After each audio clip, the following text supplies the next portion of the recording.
Good afternoon, everyone. Hi. We have 15 minutes, so we're going to just dive right in. Eli, I'm going to start with you. So you began organizing on the internet in college, bringing people together, seeing the internet as a place where you would build community, where you could build solidarity, where you could build movements. I think we would both say over the years, we've seen that dynamic shift a little bit. Things feel a little more fragmented now. And so even though the societal challenge of trying to bring people together in this online space is evergreen, but how is the technology changing? What is possible now? How has the way that you think about it shifted over the years? And what are you looking at?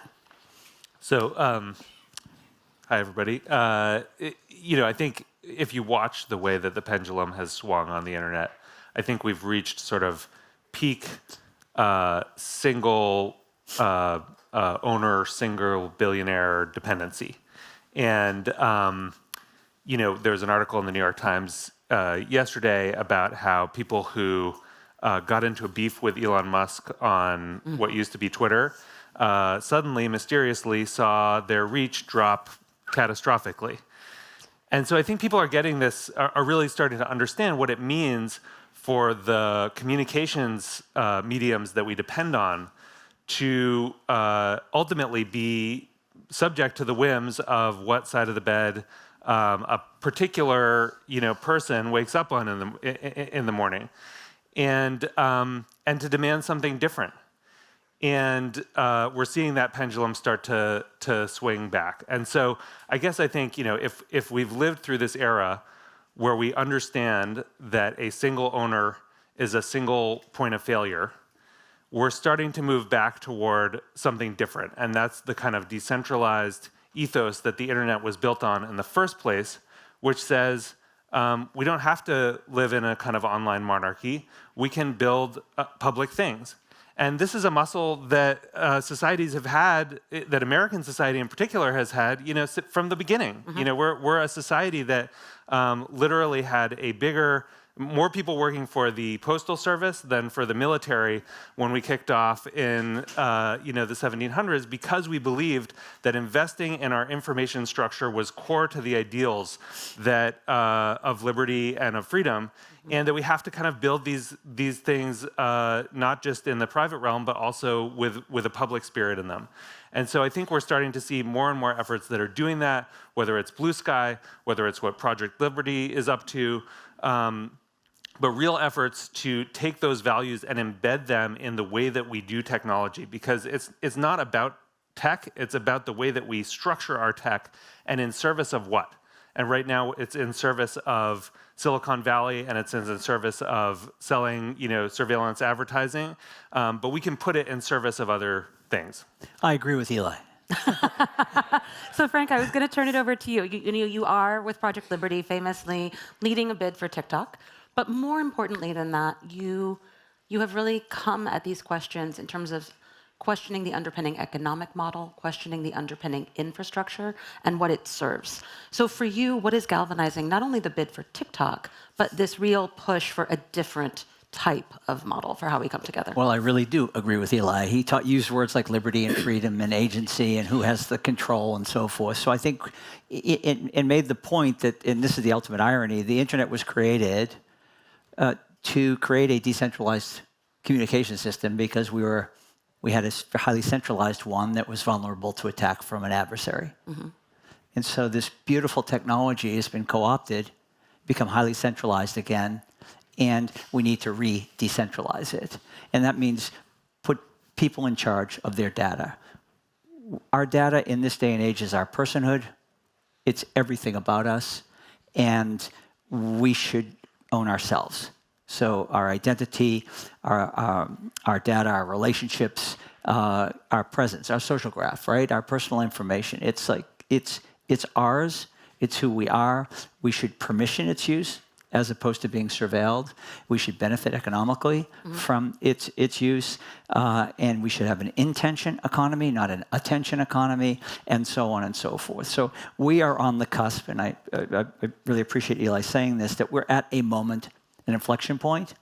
We don't have to sit here and tell you about the harms of the current internet. You all see them, hear them, read about them every day. If you're a parent with children in the house, you're talking about it at the kitchen table every day. Enough is enough.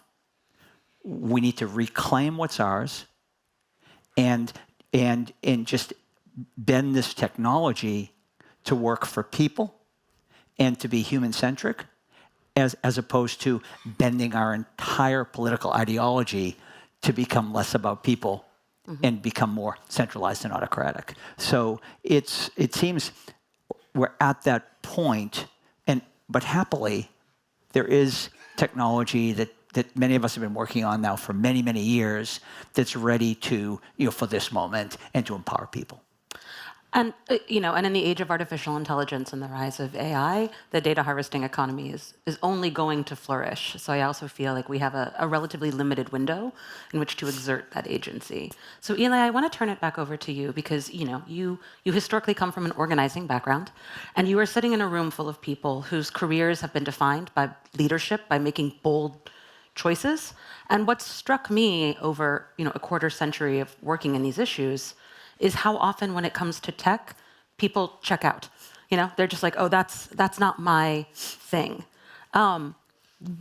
Where do you feel like this room, these leaders, could be checking in, could be exerting agency, could be working with the private sector to do it?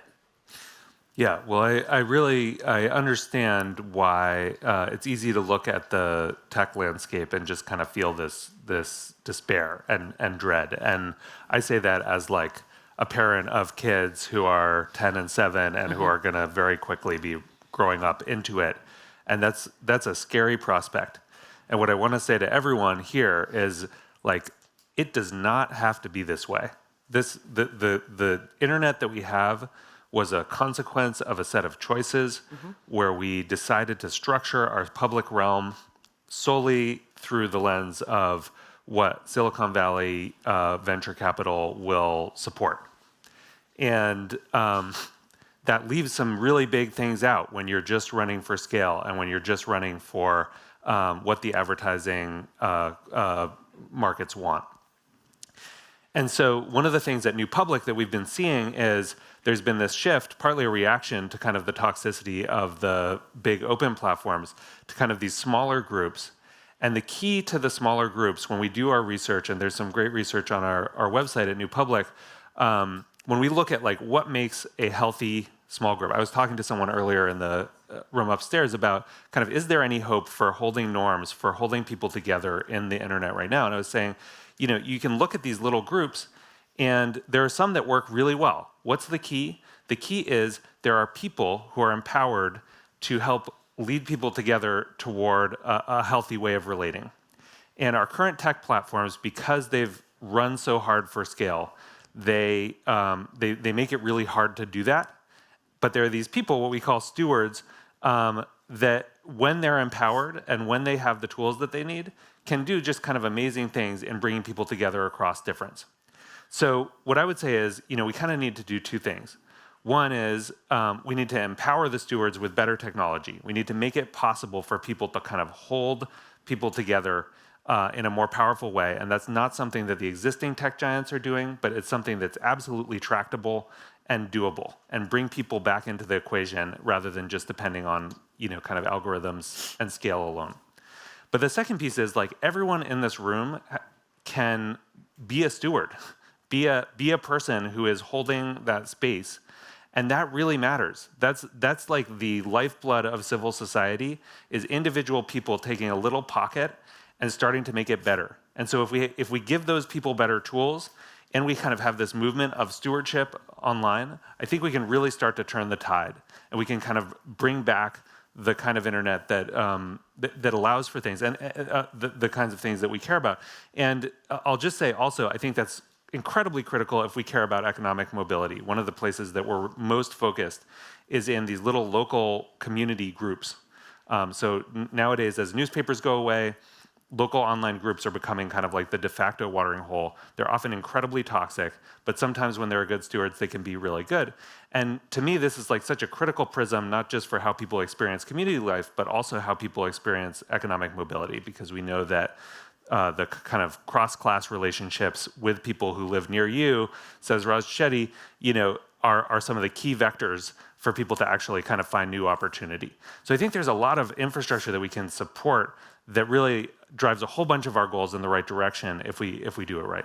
And Frank, you came into this not as a tech bro, right? Not as a software engineer. You were a builder, you were a businessman who then came into tech because you saw how important the work was. What is the different perspective that gives you, and when you're in a room full of business people, right, and private sector colleagues, where are you seeing the opportunity for them to engage as well? Yeah, well, this is, this isn't your data it should be a human right, right? This is not limited to an issue of technology. I mean, I think that's the mistake, quite frankly, we made, was kind of just delegating the decision making to technologists who are brilliant at what they do, but are not thinking about the downstream impacts of the technology and how it's going to affect day-to-day lives for all of us. A couple things that Eli said that were triggered by me. Number one, 50 years into the internet, isn't it time that we're on the internet as individuals? I mean, it's still our IP address, right? It's still our device that's on the internet, not us. It's that device that seemed like a nice thing that was going to connect us all and be democratizing and this and that, which has turned out to be it collects information about us.